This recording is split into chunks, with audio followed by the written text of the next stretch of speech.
Hello students, जैसा कि आप सभी लोग जानते हैं हमने बिजनेस स्टडी का क्या कहते हैं ऑनलाइन क्लास शुरू करी है ना। आप सभी लोगों को पता है वाली बात। ठीक, तो इसके अंदर हमने चैप्टर नंबर फर्स्ट अभी शुरू किया है। चैप्टर नंबर फर्स्ट के अंदर हमने क्या कहते हैं मीनिंग ऑफ मैनेजमेंट हमने बेटा पूरा कर लिया था। ठीक, उसका हमने क्या कहते हैं मैनेजमेंट का एक डेफिनेशन के जरिए या पैराग्राफ के जरिए हमने जस्ट लास्ट का 2 वीडियो में समझा है। हमारा थर्ड वीडियो लेक्चर है ये। ठीक है, अब थर्ड लेक्चर में हमारा आज का टॉपिक बेटा क्या है, ऑब्जेक्टिव्स ऑफ मैनेजमेंट। ठीक, अब मैनेजमेंट के ऑब्जेक्टिव को समझने के पहले हमें बहुत जरूरी समझना क्या है कि ये ऑब्जेक्टिव क्या होता है ना। क्या समझना जरूरी है, ऑब्जेक्टिव होता क्या है। तो हम स्टार्टिंग से डे 1 से हम समझते आ रहे हैं। हमने कैरेक्टरिस्टिक के अंदर ही पढ़ा था कि मैनेजमेंट क्या है। Management is a goal oriented process या फिर management is a goal oriented function. Management क्या होता है, गोल ओरिएंटेड होता है। गोल मतलब ऑब्जेक्टिव, तो ऑब्जेक्टिव मतलब क्या, एक ऐसी चीज, एक ऐसा काम जिसके लिए संस्था के हर डिपार्टमेंट, हर लेवल, हर फंक्शन, हर एम्प्लॉय जिसके लिए लगा हुआ हो, is called as objective of management. Objective मतलब क्या, एक ऐसा एंड पार्ट है ना। Objective refers to an end of the organisation, एक ऐसा एंड पार्ट जिसके लिए क्या हो, संस्था के सारे काम किए जा रहे हों। इसको अचीव करने के संस्था के सारे काम किए जाते हैं। अब एक मैनेजमेंट के उद्देश्य या फिर मैनेजमेंट का ऑब्जेक्टिव क्या होना चाहिए। तो बेटा मैनेजमेंट का ऑब्जेक्टिव जो भी होंगे, ठीक है, उसको पूरा कौन करेगा, एक मैनेजर करेगा। तो एक मैनेजर के लिए या फिर मैनेजर पॉइंट ऑफ व्यू से मैनेजमेंट का ऑब्जेक्टिव कितने होते हैं, 3 होते हैं। कितने होते हैं, 3। पहला ऑब्जेक्टिव कौन सा है आपका, ऑर्गेनाइजेशनल ऑब्जेक्टिव। कौन सा है, फर्स्ट आपका ऑर्गेनाइजेशनल ऑब्जेक्टिव, सेकंड आपका है सोशल ऑब्जेक्टिव, थर्ड आपका कौन सा है, पर्सनल ऑब्जेक्टिव। ठीक है, अब पहला ऑर्गेनाइजेशनल ऑब्जेक्टिव। ऑर्गेनाइजेशन ऑब्जेक्टिव मतलब क्या, ऑर्गेनाइजेशन मतलब संस्था। तो ये पूरी तरह जो ऑर्गेनाइजेशनल ऑब्जेक्टिव है किससे रिलेट करेगा, ये रिलेट करेगा आपको किससे, ऑर्गेनाइजेशन से। ठीक है, मतलब आपकी संस्था से ये रिलेट करेगा। ठीक, अब संस्था से रिलेट कैसे करेगा, संस्था से रिलेट किस प्रकार से करेगा।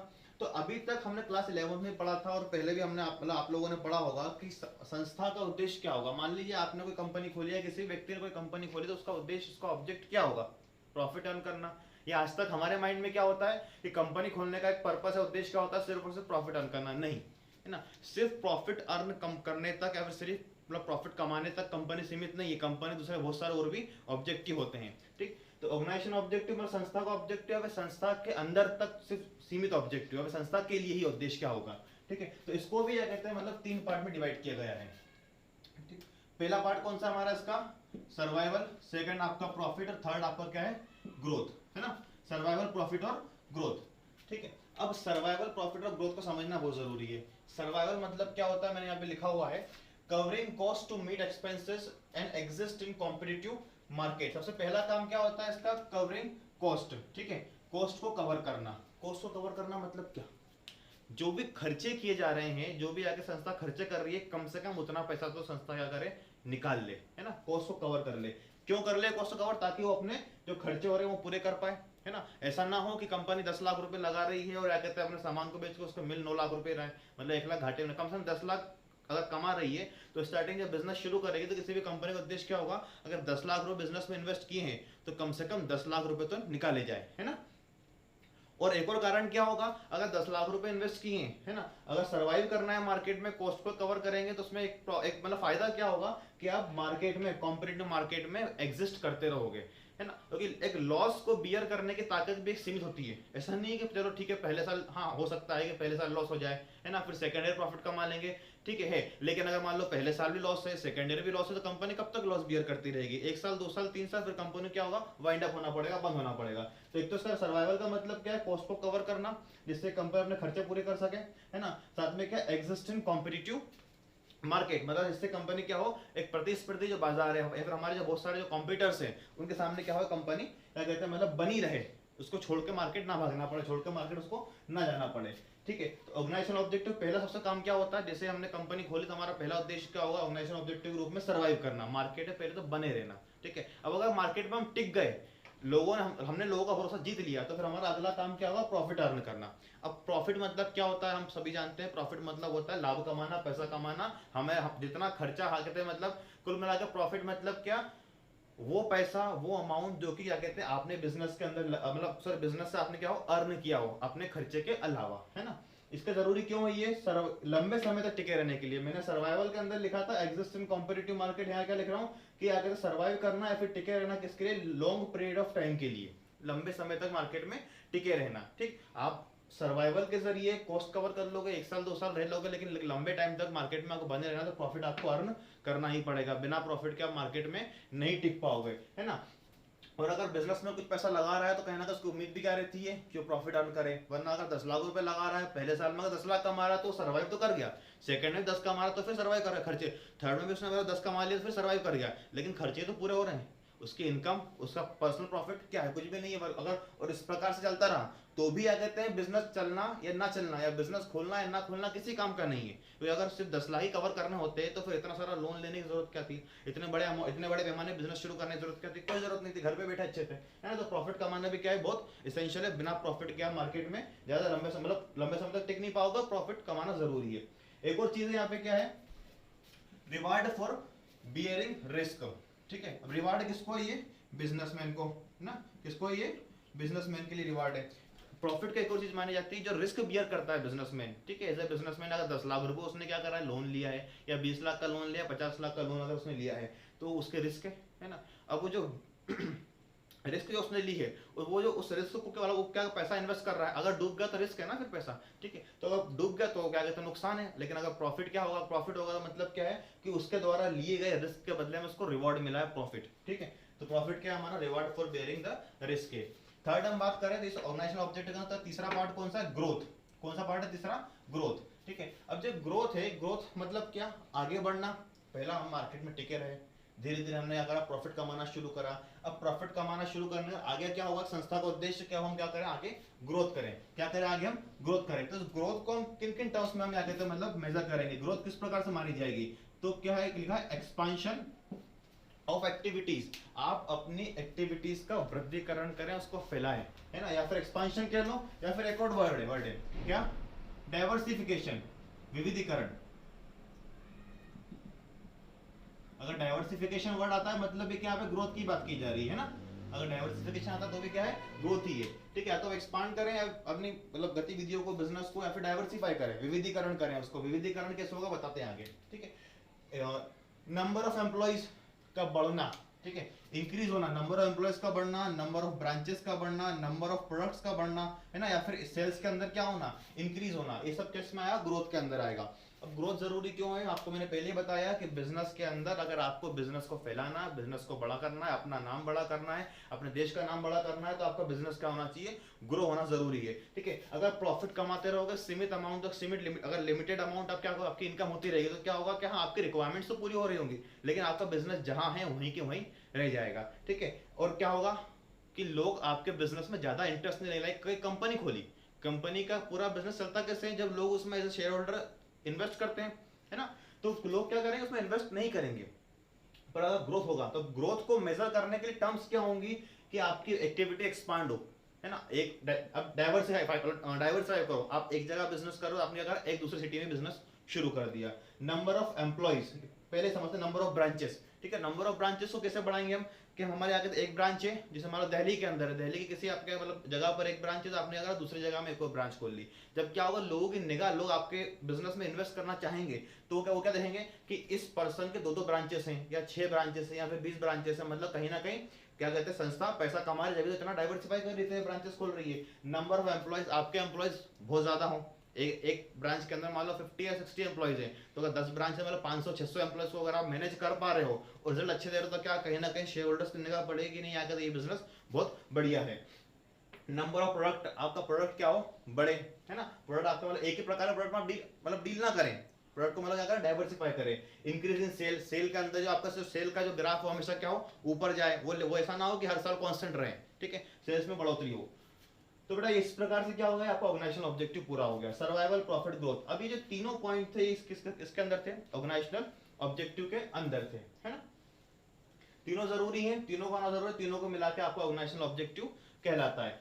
ऑब्जेक्टिव ऑफ मैनेजमेंट भी एक बहुत इंपॉर्टेंट क्वेश्चन है, केस स्टडी यहाँ से बन जाती है ना। इन टॉपिक्स से कई बार केस स्टडी बनी है, आप लोग क्या जाकर डिटेल में देखें इसको, ठीक है। फिर डिटेल में आपके बुक में लगभग मैंने बुक के जो मेन की पॉइंट्स थे वो यहाँ पर पूरे कवर करें। अगर आप नहीं भी पढ़ेंगे तो जरूर नहीं है, पर एक बार फिर भी एक बार आप बुक से इसको देख लें, पढ़ लें, ठीक है। तो तीनों होगा, सर्वाइवल, प्रॉफिट एंड ग्रोथ, ठीक। अब अगला आपका ऑब्जेक्टिव कौन सा होता है, सोशल ऑब्जेक्टिव। कौन सा ऑब्जेक्टिव आपका अगला, सोशल ऑब्जेक्टिव, है ना। अब सोशल ऑब्जेक्टिव नाम के अंदर लिखा है सोशल ऑब्जेक्टिव का मतलब समझ गए, सोशल यानी सोसाइटी के बारे में, समाज है ना, या फिर सामाजिक। ठीक, तो सोशल ऑब्जेक्टिव क्या होता है या फिर क्यों जरूरी है, या फिर समाज के प्रति हमें मतलब क्या जिम्मेदारी, समाज का उद्देश्य समझ में नहीं आया भैया, ऑर्गेनाइजेशन समझ में आता है, पर्सनल समझ में आता है ना। सोशल क्यों, तो बेटा क्या होता है, हमारा बिजनेस जो है या फिर हमारे बिजनेस की बिल्डिंग जो है वो कहाँ है, किसी अपने घर के अंदर है या फिर किसी एक जंगल में है, नहीं है। ठीक है, वो कहाँ होगी, समाज के किसी ना किसी पार्टी में होगी, समाज के किसी ना किसी हिस्से में होंगी, या फिर हमारी संस्था के अंदर जो एम्प्लॉयज काम कर रहे हैं वो लोग कौन है, वो लोग भी क्या है, समाज का हिस्सा है, या हम लोग भी कौन है, समाज का ही पार्ट है। इसीलिए क्योंकि हम समाज, या फिर हमने यहाँ पे जब लिखा क्या भैया प्रॉफिट, तो प्रॉफिट हम कहाँ से कमाएंगे, समाज से कमाएंगे, है ना। समाज के लोग ही हमें प्रॉफिट देंगे, भले ही माल हम बना के बेचेंगे पर हमारा माल वो खरीदेंगे तभी तो प्रॉफिट देंगे, वरना उनके पास तो बहुत सारे ऐसे हमारे कॉम्पिटिटर बहुत सारे ऑप्शन है ना, पर हमसे माल ले रहा है, मतलब क्या, वो हमारा फायदा कर रहे हैं या फिर हमें मतलब प्रॉफिट दे रहे हैं। तो सोशल ऑब्जेक्टिव मतलब क्यों, क्योंकि हम समाज के अंदर रह रहे हैं, समाज के अंदर जी रहे हैं, समाज क्या कहता है, हमारा भला कर रहा है, इसलिए हमारी बहुत सारी जिम्मेदारियां बनती हैं, बहुत सारे हमारे उद्देश्य समाज के प्रति होना चाहिए। अब समाज के प्रति उद्देश्य हमारे कौन कौन से होना चाहिए, तो मैंने कुछ की पॉइंट्स उसके मेन लिखे हैं। Supply of quality product at reasonable price, है ना, अच्छी क्वालिटी का माल समाज को बना के दें, सब स्टैंडर्ड क्वालिटी, घटिया क्वालिटी का माल ना बनाए, ठीक है, और जब माल जो बना के दे वो किस पर दे, रीजनेबल प्राइस, उचित दाम पर हो। ठीक, उसके अंदर ये ना हो क्या कहते हैं कि मतलब क्वालिटी अच्छी बना के दे रहे हैं तो मतलब लूटने लग जाएं, ये चीज बिल्कुल भी ना हो। ठीक है, प्राइस ऐसी हो, कॉस्ट को कवर करे और हमारा एडुकेट अमाउंट में प्रॉफिट हो, है ना, पर्याप्त प्रॉफिट हो, ऐसा ना हो बहुत ज्यादा भी ना हो और बहुत कम भी ना हो, नुकसान भी नहीं करना हमें अपना, है ना, समाज के भले करने में अपना नुकसान करने लग जाए तो फिर वो बिजनेस के अंदर ही नहीं आएगा। क्लास 11 में आप लोगों को ध्यान हो कि बिजनेस हमने स्टार्टिंग में पढ़ा था कि इकोनॉमिक एक्टिविटी होता है बिजनेस, इकोनॉमिक एक्टिविटी मतलब क्या, वो एक्टिविटीज में प्रॉफिट कमाना मेन मोटो होना जरूरी है, वरना नुकसान में जा रहे हैं तो फिर वो बिजनेस कहलाएगा ही नहीं। ठीक, तो सप्लाई अच्छी क्वालिटी का माल हो, रीजनेबल प्राइस पर हो। ठीक है, अगला क्या है, generation of employment opportunity, short में लिखा है मैं ईएमपी, एम्प्लॉयमेंट, ठीक है, अपॉर्चुनिटी और डबल पी, है ना, एम्प्लॉयमेंट अपॉर्चुनिटी, समय समय पर क्या कहते हैं, रोजगार के अवसर प्रदान करे समाज के लोगों को, आपके यहाँ पे पोस्ट को वैकेंट करते हुए या फिर पोस्ट को निकालते हुए अलग अलग।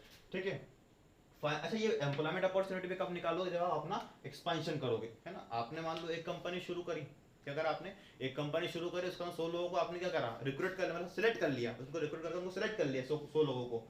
अब आप आगे बढ़ा ही नहीं रहे हो बिजनेस को, नहीं बढ़ाओगे तो क्या, 100 लोग काफी आपके पास, आपका क्या होगा, आप यहाँ से सोशल ऑब्जेक्टिव को कहीं ना कहीं नेग्लेक्ट करोगे, तो इसलिए जब एक्सपांड करोगे, ये वाला ऑब्जेक्टिव पूरा करोगे, ये वाला इसके अंदर जो पूरा करोगे तो क्या होगा आप समाज के अंदर अपॉर्चुनिटीज भी एम्प्लॉयमेंट के लिए लेकर आओगे। नेक्स्ट हमारा क्या, financial support to society, society को फाइनेंशियली सपोर्ट करना, मेडिकल फैसिलिटी वगैरह प्रोवाइड करना समाज के कुछ लोगों को, है ना, या फिर क्या कहते हैं हमारे जैसे कि क्या कहते हैं कि बहुत सारे बड़े बड़े बिजनेसमैन हैं, वो लोग क्या करते हैं कि अपने जो सोसाइटी, सॉरी अपना जो बिजनेस है, बिजनेस के आसपास का एरिया फिक्स कर देते हैं कि इतने जो एरिया के लोग आ रहे हैं उनको हम पानी बिजली हम फ्री देंगे। ठीक है, क्यों देंगे, ताकि आगे समाज के अंदर आपका नाम और लोग आपको पहचाने। ठीक, मतलब कुल मिलाकर फाइनेंशियली सपोर्ट करना जहां जिन लोगों को जरूरत है। Organising health training and educational programme, समय समय पर हेल्थ प्रोग्राम, बीमार लोगों की सहायता करना, ट्रेनिंग प्रोग्राम समाज के लिए आगे वाला बनाना, जिससे कि समाज के लोगों को क्या हो, लिविंग स्टैंडर्ड इंक्रीज हो, बढ़े। एजुकेशनल प्रोग्राम, समाज के लोगों को शिक्षित करना, है ना, ये भी आ गए थे, मतलब हमारा काम है एज अ बिजनेसमैन।